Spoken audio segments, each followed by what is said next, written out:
Donc les enjeux pour la métropole lilloise aujourd'hui sont des enjeux de reconstruction d'habitat.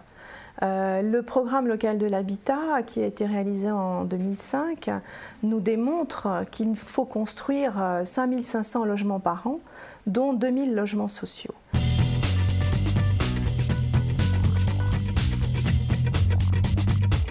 La ville de demain, donc, c'est la ville dense. C'est la ville où chacun trouve sa place. C'est la ville de la proximité qui répond aux besoins de tous.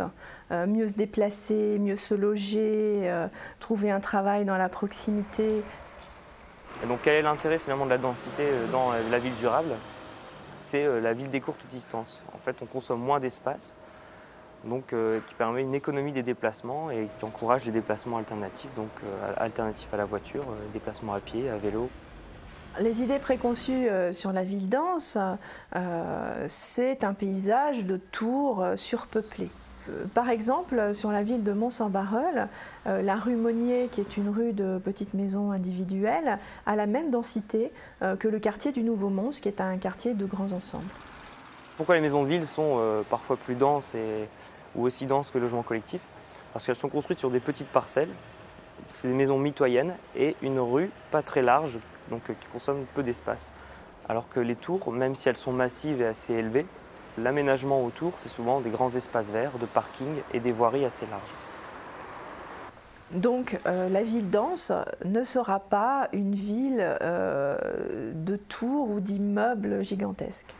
La ville ne peut pas s'étaler à l'infini. La ville doit se reconstruire sur ses friches industrielles, souvent polluées, sur ses zones d'habitat dégradées. On a tous dans nos villes des espaces en friche et c'est avant tout sur ces espaces qu'il faut venir reconstruire parce que tous les réseaux sont là.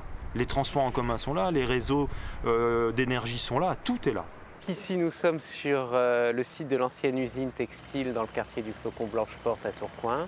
Donc sur cette friche s'est dessinée très vite la volonté de faire un projet d'habitat et d'espace public. On est passé de la fin des années 90 à une friche de 3 hectares à aujourd'hui un nouveau quartier d'habitat qui accueille à la fois les personnes qui habitaient dans le quartier avant, de nouveaux locataires modestes et des accédants à la propriété.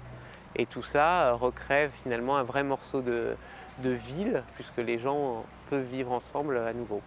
La métropole lilloise doit se développer durablement. Cela veut dire préserver le monde agricole qui nous entoure, qui est un lieu de travail, un lieu de nature, un lieu de loisirs. La métropole lilloise est la métropole la plus agricole de France. Forcément, il y aura nécessité d'aller construire un minimum en dehors de ces centres urbains. Mais ça aussi, on peut le faire intelligemment. À partir du moment où on va construire des nouveaux petits quartiers qui doivent avoir une certaine densité, à proximité de réseaux de transport en commun. Quand on décide d'ouvrir à l'urbanisation de nouvelles zones, qui sont aujourd'hui la plupart du temps des zones agricoles, il est très important de bien réfléchir à leur conception pour intégrer le développement durable dans ces nouveaux quartiers. Ici, par exemple, on est dans un site assez exceptionnel puisqu'on a une grande zone agricole au pied d'une station de métro, ce qui nous permet d'imaginer un futur quartier qui sera très bien desservi.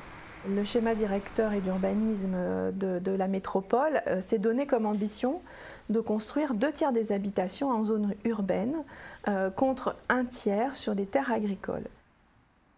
On est là face donc à un groupe de maisons qui ont été conçues et réalisées dans ce qu'on appelle une démarche de qualité environnementale. L'idée, c'est que quand on réfléchit à l'intégration de ce type de maison, on fasse en sorte qu'elles s'intègrent le mieux possible à leur environnement. Qu'on essaye aussi ensuite au maximum de mettre en œuvre des matériaux, donc de construire avec des matériaux qui nous viennent plutôt de la région, qui nous évitent de faire des milliers de kilomètres avec des transports routiers. Ensuite, on va travailler vraiment sur tout ce qui va être économie d'énergie. Et quand vous avez rassemblé, répondu un petit peu à tous ces objectifs, vous pouvez dire que vous êtes inscrit dans une démarche de qualité environnementale. Donc aujourd'hui, on demande beaucoup à la ville. Elle doit répondre à tous nos besoins, des besoins d'emploi, des besoins d'habitation, des besoins de déplacement, des besoins de loisirs. Et c'est vrai que cette ville, elle est complexe à construire Et c'est notre difficulté aujourd'hui dans notre métier d'urbaniste, c'est de penser cette ville à 15 ou 20 ans en trouvant le meilleur équilibre possible tout en respectant effectivement cette notion de développement durable et de respecter les générations futures.